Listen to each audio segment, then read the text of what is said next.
El agua es una de las principales sustancias para la vida, no solo humana, sino también animal. Día a día la utilizamos para diferentes actividades, tales como beberla, cocinar y diversas actividades de limpieza. Aunque el agua es el más conocido de los líquidos, existen características físicas que comparte con todos los líquidos y también con los gases. Los líquidos y los gases están compuestos por partículas que se mueven a mayor velocidad si las comparamos con los sólidos. Tanto los líquidos como gases tienen la capacidad de poder desplazarse o de poder fluir, por lo cual el término fluidos hace referencia a ambos estados. Los fluidos tienen la característica de tomar la forma del recipiente en el cual estén contenidos o confinados. Además, los fluidos pueden soportar esfuerzos cortantes y recuperar fácilmente su forma inicial. Si alguna vez ha intentado cortar el aire o el agua, notará la imposibilidad de realizar dicha acción. Caso contrario con los sólidos, los cuales pueden ser cortados, como se observa en este trozo de pan.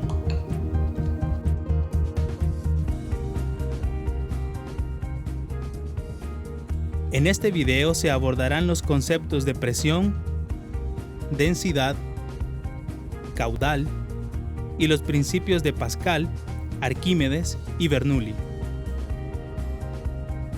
La presión es un término al que estamos muy acostumbrados a mencionar constantemente y suele ser asociado con la fuerza que se está ejerciendo.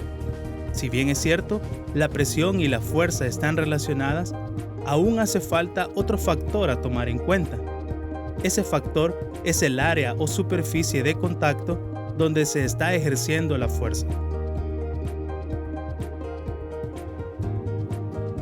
Considera una mujer que camina sobre tierra húmeda. Si la mujer está utilizando zapatos de plataforma, posiblemente se hunda levemente y hasta logre dejar una marca de la huella al caminar. Pero si por la misma superficie húmeda la mujer camina con zapatos de tacón, lo más seguro es que se hundirá dejando un agujero en la zona del tacón. Con esto se puede apreciar que la presión no solo depende de la fuerza ejercida, sino que además depende del área de contacto. A menor área, mayor presión se ejerce. Esta es la razón por la cual las agujas pueden penetrar fácilmente las capas de la piel, dado que el área es muy pequeña. Con un esfuerzo menor se puede inyectar. Los fluidos pueden ejercer presión y aunque muchas veces nos parezca imperceptible, todos estamos sometidos a una presión bastante grande. Esa presión es causada por toda la columna de aire sobre nuestros cuerpos y es conocida como presión atmosférica. El valor de la presión atmosférica es de 101.325 pascales. Para tener una idea de qué tan grande es la presión atmosférica, esta es aproximadamente a soportar el peso de 6 personas de 186 libras de masa cada uno sobre la cabeza. Una manera de poder evidenciar esta presión que ejerce la atmósfera sobre los cuerpos es a partir del siguiente experimento. Tenemos una lata de cualquier bebida y se pone a hervir agua dentro de esta. Cuando se note que está emanando suficiente vapor, tomamos la lata con una tenaza y la invertimos sobre un recipiente con agua helada. Podemos observar cómo la lata ha hecho implosión.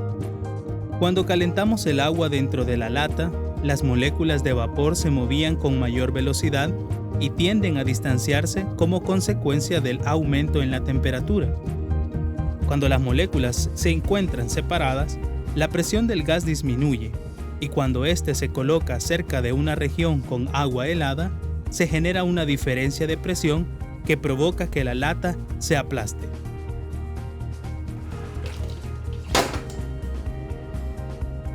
Con la siguiente actividad se puede evidenciar la presión que ejercen los líquidos.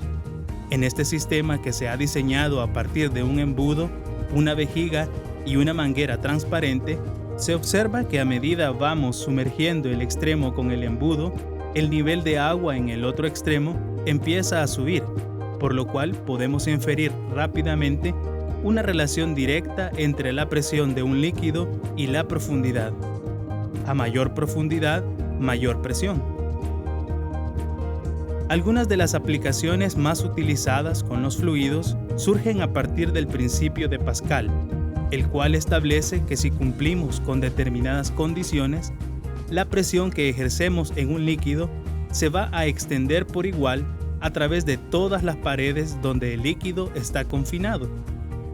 Las condiciones para que se cumpla el principio de Pascal deben ser que el líquido sea incompresible, es decir, que por más presión que le estemos haciendo, este no va a cambiar sus dimensiones espaciales.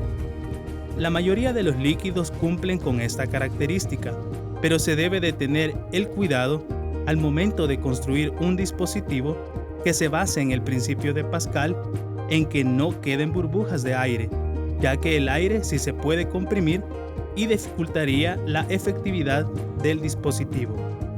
El otro aspecto a tomar en cuenta es que las paredes que confinan al líquido sean rígidas, ya que de no ser así, el dispositivo que contiene el agua se deformaría en todas direcciones como si fuera una vejiga con agua. El dispositivo más conocido que utiliza el principio de Pascal es la prensa hidráulica, la cual consiste en confinar un líquido a través de una tubería o manguera y permitir que los extremos sean móviles a partir de dos pistones de diferentes áreas. Cuando el pistón más pequeño es desplazado hacia abajo, ejerce una fuerza mayor sobre el pistón que se encuentra en el otro extremo. Esta multiplicación de fuerzas se puede demostrar matemáticamente de la siguiente forma. La presión en uno de sus extremos es fuerza 1 entre área 1.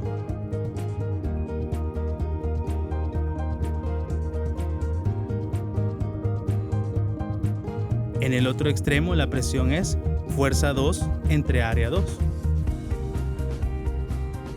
Dado que por el principio de Pascal entendemos que ambas presiones son iguales, entonces la presión 1 será igual a la presión 2, lo que se convierte en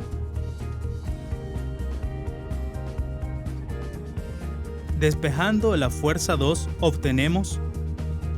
Esto significa que siempre y cuando el área 2 sea mayor que el área 1, la fuerza se verá incrementada.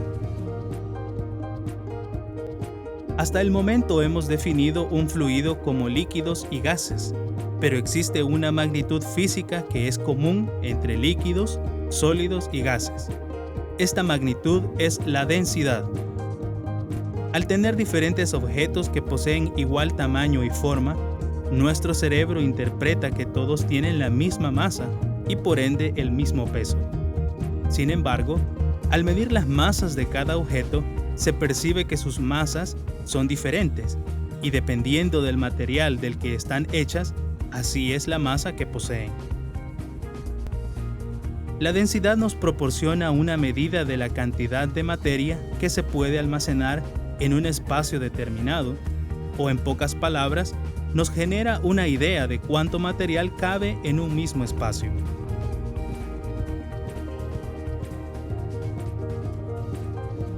Si se tiene una esfera de plastilina hueca, esta puede flotar sobre el agua.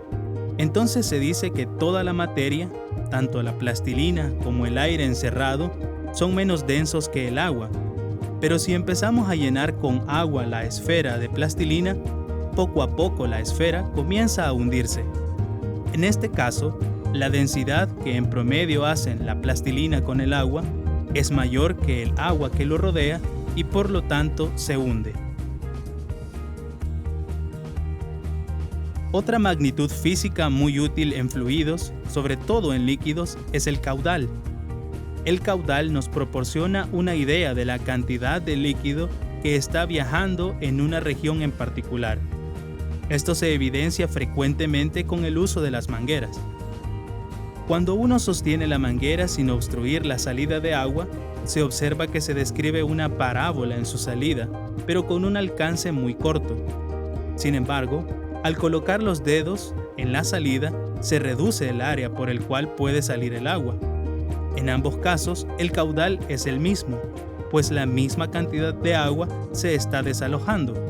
Pero cuando se reduce el área de salida, el agua tiene que salir con mayor velocidad para poder mantener el mismo caudal. Medir el caudal es muy sencillo. Si por ejemplo se tiene una botella de 600 mililitros, basta con medir el tiempo en el que le toma vaciarse y realizar la división del volumen entre el tiempo, dando como resultado el caudal expresado en mililitros o centímetros cúbicos por minutos.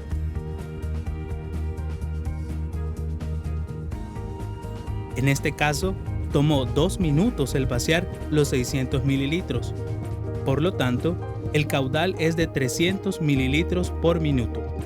Cuando un fluido se encuentra en movimiento y en su camino se presenta un obstáculo, el flujo que lleva el fluido cambia de dirección de velocidad.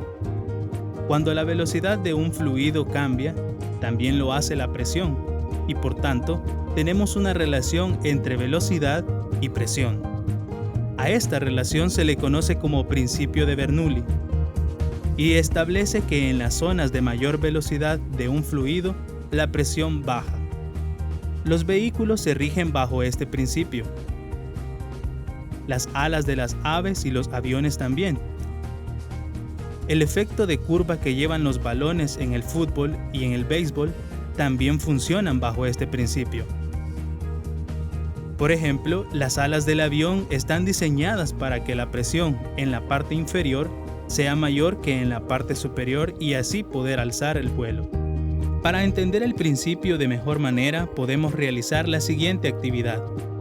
Con una pajilla que ha sido cortada con tijera, pero sin desprenderla, se sumerge luego en agua uno de sus extremos y en el otro se sopla doblando la pajilla en un ángulo de 90 grados.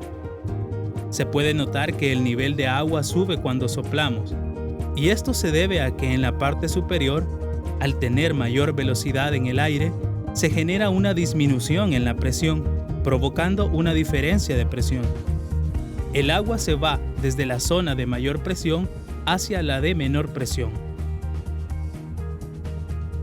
El entender el comportamiento de los fluidos ha permitido que la humanidad avance en su desarrollo, tanto en maquinaria que facilita la aplicación de fuerza, los sistemas de drenaje y la construcción de medios de transporte basados en imitar las características fisiológicas de los animales. Con esto finalizamos esta breve presentación y te invitamos a que continúes investigando sobre este interesante tema.